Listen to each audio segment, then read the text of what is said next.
Hello and welcome to this video on postmodernism, looking at modernity, globalisation and postmodernity. Society has undergone important changes in recent decades. Some sociologists argue the changes are so great that they mark a shift away from the modern society of the past to a post-modern society or after modern society. Others argue that we are now simply seeing an intensification of modernity and its key features. Some argue we therefore need new theories to understand society, others that we can adapt old theories. In summary, therefore, the debate is, are we now within a modern society, or are we still within modern society, or are we in a postmodern society? Therefore, as sociologists, do we need postmodernist theories to understand society, or can we simply update modernist theories and have neo-modernist theories instead? Almost all sociological theories we have used to study sociology so far have been modernist in nature. They are based on the belief that society can progress or improve through the use of human reason and understanding. They take what is known as a teleological view of history, the idea that history is always moving forward, always progressing, always improving. It never stands still. That through science we can discover how to build a better world full of freedom and prosperity. So in a sense, modernist theories tend to be fairly positive in nature. Overall, they are part of what is known as the Enlightenment project, and here we need to understand our history, that in the pre-modern era, generally speaking, people understood the world in a religious or mystical way, and people didn't really ask questions, because to question things or to question the mystical or the divine was to question God, and that was considered a big no-no, and so generally speaking, people did as they were told, either at the hands of bishops and priests, or at the hands of kings who they believed were put there by God. In the modernist era, instead, people began to question everything, and this is what was known as the Enlightenment. Almost as if we switched a light on in the minds of all human beings, we began to question everything, and this led to the creation of reason and, of course, science. Modern society is said to have a number of key features. Firstly, the nation-state, which is understood to have generally come into being following the Treaty of Westphalia in the late 1700s. It is the primary unit of human organisation, the main way in which we organise and group together as human beings. It is made up of a state, which is a bounded territory, so a territory with boundaries or borders, ruled by a powerful centralised government. The people, or the nation, have a shared language and culture, history and heritage. A good example could be the United Kingdom and the British. Next, the economy of modern societies is capitalist. It is based on the private ownership of the means of production and the use of wage labour. At the heart of this also we have the concept of the free market. It is also defined by the use of rationality or reason, secularism, that is the division of church and state, technology and the improvement of such, and science. The final key aspect of modern society is individualism. Personal freedom becomes of paramount importance as collectivism, putting the group before the self, tradition, doing things the way we've always done them, and culture lose their primacy. Instead, it's all about you, the individual, doing your own thing. The process by which we have or are thought to have moved from modern society into postmodern society is known as globalisation, which we can define as the process by which the world is becoming increasingly interconnected as a result of massively increased trade and cultural exchange. So, the world has become increasingly interdependent. That means societies or states rely upon each other far more than they ever have done before. But even on a much smaller scale, businesses are connected in ways they previously weren't, and so are we as individuals. We are also interconnected, so that means that we can move around the world much quicker. You can jump on a plane and be on the continent of Asia or South America very, very quickly within the space of 24 hours, whereas historically that would have taken potentially months via ship. You can send a message instantly via a instant messaging program, and that will get to any part of the world straight away, whereas in the past it may have taken months to send a letter or a telegram. Or we can move stuff much quicker in a very similar way. So again, thinking about big online brands. You can buy something online and it can come to you anywhere from anywhere in the world very, very quickly indeed. This has led to what is known as time-space compression, which means that the world feels smaller. We are able to move about much quicker, or move stuff much quicker, or move information much quicker, and the world therefore feels smaller, even though it's of course the same size. The next key aspect of globalisation is the economic dimension. So, economic changes have undermined the nation state as the central economic actor. What this means is we now have a global economy, a global capitalist economy, and whereas in the past the key spender of money was generally the nation state and governments, today we often find that actually businesses, international organisations and groups are far more likely to be the key spenders of money or of finances in our world today. A new global capitalist class has arisen, so we're talking about the super rich or the 1% across the world. Multinational corporations are now worth, in many senses, more than some nation states. We have some companies turning over more money per year than some small nation states throughout the world. Another key aspect of globalisation includes political changes. So we now live in a borderless world, or in a borderless society. It's much easier to go live and work and study in any part of the world that you so desire. The rise of international organisations, everything from the United Nations to NATO and so on and so forth, means that increasingly states operate on a higher level than just on an interstate basis. We also see difficulties of policing certain activities, such as the global drugs trade, and also the rise of the dark web means it's much harder to sort of police crime on a much more local or national basis. Instead, we have to work internationally. A further aspect of globalisation is the rise of global culture. So in many ways we now live in a global village, which means that because of time-space compression, because of the way that we are so connected, that the media is connected across the globe and we share ideas, we share culture in a way that perhaps previously we didn't. It's much quicker, it's much easier to do so. The media helps to transmit culture in a way that previously it couldn't. So a good example of this is Hollywood. Hollywood is pretty much global in its reach now. People watch American films all over the world, and that influences culture all over the world. We've also seen the globalization of certain brands, everything from, say, Nike, Adidas and Coke. These are all things that are purchasable across the globe in pretty much every society, and in every society people desire these goods, amongst others. Furthermore, this has undermined, therefore, traditional identity. So what it meant to be from a particular society and have a particular culture and have a particular identity, this has begun to be lost because instead we now have a sort of single, homogeneous, global identity. We eat the same, we watch the same things, we listen to the same music, we dress the same, and so on. Hence, a global culture. This therefore leads to postmodernity or postmodernism. This begins as a major intellectual or academic movement in the 1970s. It should be understood as a break with modernism, so a completely new theory or perspective on society rather than a continuation of it. Postmodernity states that our global village has become unstable, so rather than being structured and organised, it's increasingly becoming fragmented. The media now saturates everything, it's in every aspect of our life, and as a result of that, it's becoming increasingly difficult to separate what is just an image or a picture or a piece of advertising and what is real. This therefore leads to, many argue, the death of the meta-narrative or the overarching story, because we used to buy into big stories in the modernist period, things like communism, things like democracy, things like Christianity. And now instead we've seen the proliferation or the spread and the diversification of narratives. So in many ways we all have our own little story, our own little way of viewing the world, rather than being part of a big umbrella story as it was in the past. The first key name we need to consider when it comes to postmodernism is Michel Foucault. And what he sought to do was problematize how we understand knowledge in the modernist world, and instead say that, well, we live in a postmodernist world, so knowledge operates or should be understood differently. He said that there are no sure foundations to knowledge, that there is no objective criteria which we can use to prove whether a theory is true or false, and that there is no absolute truth. So whereas in modernity there were certain things that we held to be absolutely true, and we may have undertook either rational or scientific endeavour to prove these things to be true.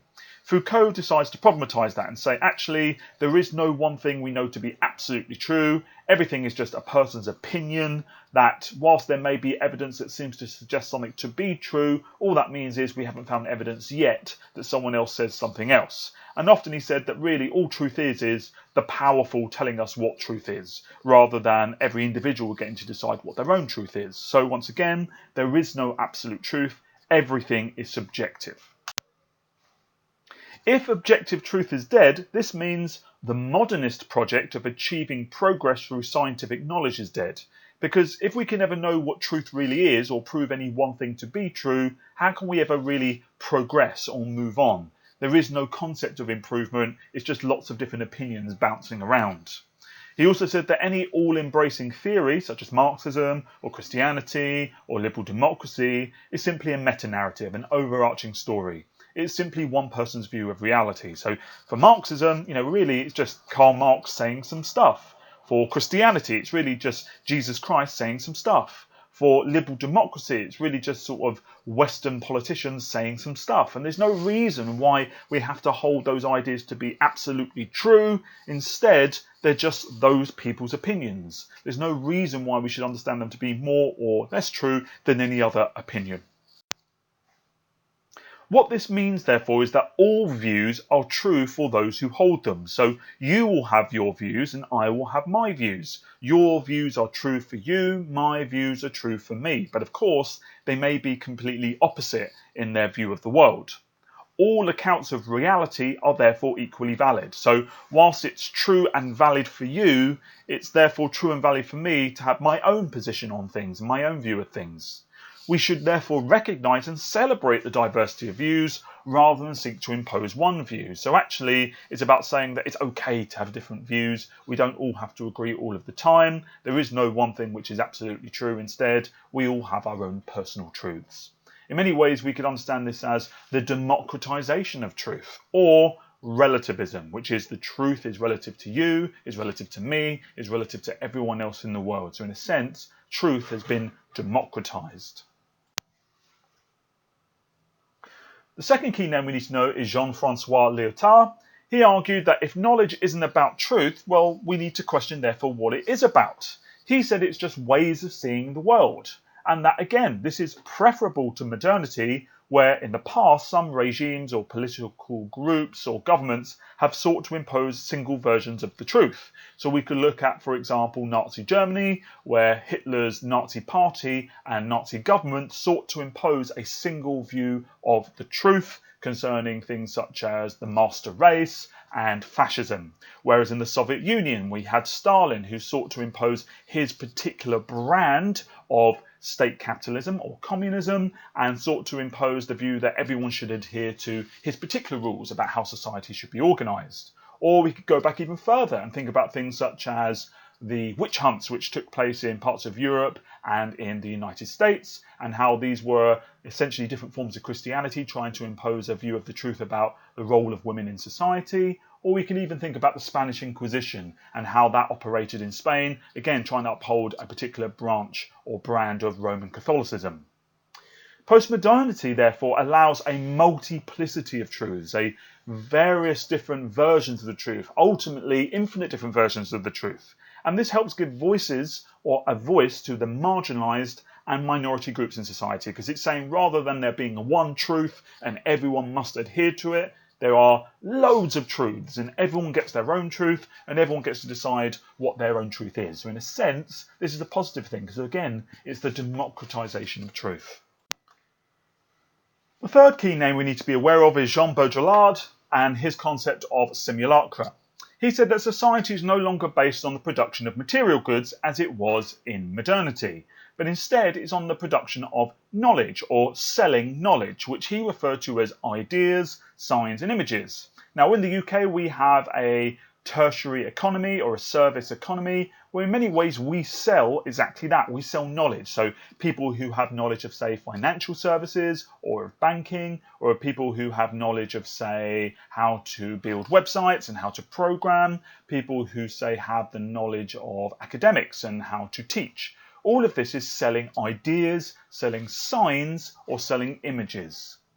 Increasingly, Baudrillard said, in our world, signs and images stand for nothing but themselves.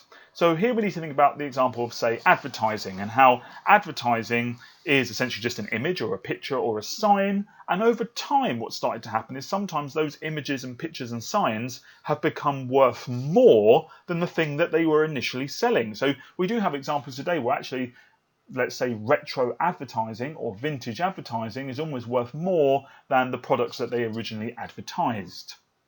This is known as a simulacra, or a copy with no original. So today we often manufacture in society images which have no underlying reality. They're not connected to a real thing. And I'm going to give you an example of that in a moment. This leads to what Baudrillard calls a hyperreality, where signs or images appear more real than reality. And what starts to happen is we as individuals get a bit confused and can't distinguish between the two. A good example of this could be where today people become very invested in box sets that they find on various different streaming sites and channels, and the characters within those particular box sets. What can begin to happen is we become so invested in the characters that they, to us, become more real than, say, the actor who's actually performing those roles. And we may even have very strong emotions towards those characters. As a result, what we could say is we now live in a hyper-reality where the image, that is, the character, is now worth more than the reality, which is the actor underneath it all, to us. We worship characters rather than actors. A further great example of a simulacra is Disneyland. So Disneyland is a simulacra because it is a simulated reality. If you haven't been to Disneyland, that's absolutely fine. Try instead perhaps to imagine a theme park of any description.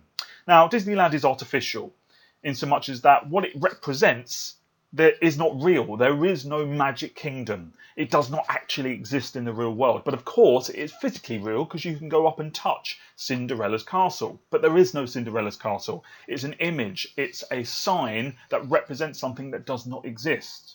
It is a place that exists and is accepted because our imagination makes it so, and it blurs the fine line between reality and fantasy. So when you go to Disneyland, you are encouraged to believe for a moment that you are in a magical kingdom, or that you are being shot out of a rocket to the moon, or that you are on a runaway mine train, and that the giant characters, Mickey and Minnie, are real, and that they're actually interacting with you. But instead, as you and I know, you're really just on a theme park ride, not on a runaway mine train or being shot to the moon. There is no magical kingdom. It doesn't really exist. Cinderella was not a real person. And actually, there's human beings inside those mouse suits. What you therefore are encouraged to do is to buy into it, even though you know it's not real. And so therefore, it is a simulacra. It is a copy with no real reality underneath it. And so we see the power of the symbol over substance. And once again, one would be within hyperreality, Baudrillard would say. We therefore need to think about the impact this has on culture, identity and politics. Culture and identity are fundamentally different in a postmodern society than in a modern society. This is because the media pervades everything. It's everywhere. It's in every aspect of our lives. So the chances are, for most of us today, when you wake up in the morning, the first thing you do is check your phone. And straight away you are interacting with the media, you're being advertised to, you're communicating with friends, you're seeing celebrities engaging in their daily lives. And then throughout the day you continue to check it, along with, say, watching television, listening to the radio, using the internet, seeing advertisements out in your everyday life. And then the last thing you do at night is have another big old hit of the media via your phone before you go to sleep. And so it is everywhere. The media produces an endless stream of ever-changing images, values and versions of the truth, and this can lead us to becoming, once again, quite confused about what is real and what is simply an image. So again, hyper-reality plays a role. Culture has become, within postmodern society, fragmented and unstable. There is no longer a single set of values shared by all members of society. Instead, we are what we consume. The old ideas of identity have now died, and instead we construct our identity through our consumption habits. What does this mean? In modern society, society was very structured and stable. We had very strong and identifiable ways of understanding our own identity. That is, we had a certain nationality, we had a certain ethnicity, we had a certain social class, we understood our gender, and so on and so forth. But today in postmodern society, we are encouraged in many ways to understand that those things are not as important, and instead that we can change those things if we so wish. Moreover, as those things have declined in importance, instead we are looking for new ways of defining ourselves, and we do that by what we consume. We are what we buy. So we make a big song and dance as individuals about the clothes we wear. We wear certain brands because we're trying to let people know that this is the type of person we are. We own certain electronics. Again, we're trying to show the world that this is how we understand ourselves. We perhaps buy food and drink from certain places in order to show that we're able to do so and that we want people to view us in a certain way. Moreover, we are able to change our identity as we so wish. So one day, for example, we could decide, actually, I'm really into a particular subgenre of rock music and I want to dress a certain way. And you could go out and buy the clothes and buy the music, and by doing that, you'd be showing the world that you are part of that genre. Whereas the next day you could say, actually, I've changed my mind, I'm now really into a particular genre of hip hop, and you could go out and again buy a brand new set of clothing, wear certain perhaps images or certain colours that would sort of depict your membership of that group. You could also, of course, listen to certain music, and again, you'd be showing the world that you are part of that particular genre. By doing this, therefore, you're showing that you are what you consume, that we are able to change our identity based on our personal desires. However, this new media-saturated hyper-reality may mean we struggle to separate reality from images. It becomes increasingly difficult to know what is real and what is not. A good example of this can be within the world of advertising and the use of things like airbrushing techniques to make certain models or celebrities appear more attractive or younger than they really are. This often leads to lots of issues because people start to have unrealistic expectations of how they should look, how they should behave, the type of lifestyle they should be living. And so there we have it, a hyper-reality. If we have lost grasp of reality, then perhaps we have lost the power to change it. This would mean political activity to change the world is now impossible, as now no one can claim to know what is true or right or correct or best. And this perhaps is an issue we have in contemporary democracies, which is it often feels that no one political party or no political party or individual is able to stand up and say, look guys, I've got a great idea, vote for me and I'll do this. Instead, it appears that in many ways, lots of political parties and ideas are very, very similar, and no one appears to have the conviction to really stand up and say, well, they're going to change things or make things better. Instead, it almost feels like everything just sort of bobs along and nothing ever really changes. In terms of evaluating postmodernity and postmodernism, arguably postmodernism is self-defeating.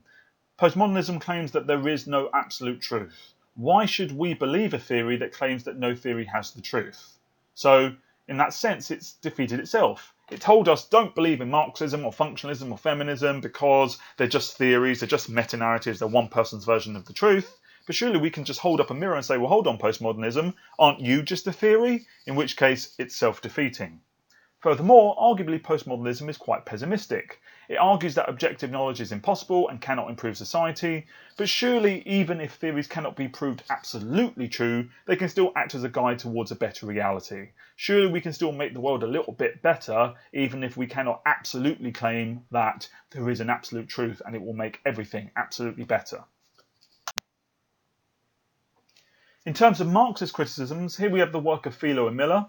They said that postmodernism ignores power and inequality. The idea that media images are disconnected from reality ignores the bourgeoisie's use of the media as a tool of domination. So this is almost going back to the work of Esher, who said that the media was part of the ideological state apparatus, a tool the bourgeoisie used to maintain their position of power and privilege. And Philo and Miller are simply reminding us of that actually the media is not a benign thing that's just floating around out there in the world. In reality, it's often controlled by the powerful, and it's a way in which the powerful maintain their position, again, of power and privilege. The idea that we construct our identity based on consumption overlooks poverty. So it's all well and good to say you construct your own identity, you are what you consume, you are what you buy. If you've got lots of money, that is you're part of the bourgeoisie and you can do that. But if you're part of the proletariat or working class and you don't have a lot of money, it becomes much harder to define your own identity. Instead, it tends to be that the powerful define your identity for you. Postmodernists are wrong to assume humans cannot distinguish between images, that is hyperreality and reality. Marxists will say, well, to be honest, we're quite clever. Generally speaking, we do know what is real and what is not, so it's kind of nonsensical to say that we don't. And finally, to assume all views are equally true, that is, that all views are simply a meta-narrative and that therefore we shouldn't necessarily believe in them. Instead, every view for whoever holds them is true, that is relativism, is to accept that to deny the Nazi Holocaust is as valid as affirming it, which many would say is morally indefensible. So what they're saying here is that if you had a person who says the Nazi Holocaust never happened, those Jewish people didn't die, and then you had another group of people who said, well, actually, there's loads of evidence that says that that did happen, postmodernism would say, well, both those views are equally valid. That doesn't appear to be morally defensible. It appears to be morally indefensible. And so actually, in that sense, it's a nonsense. That's it. Thank you very much.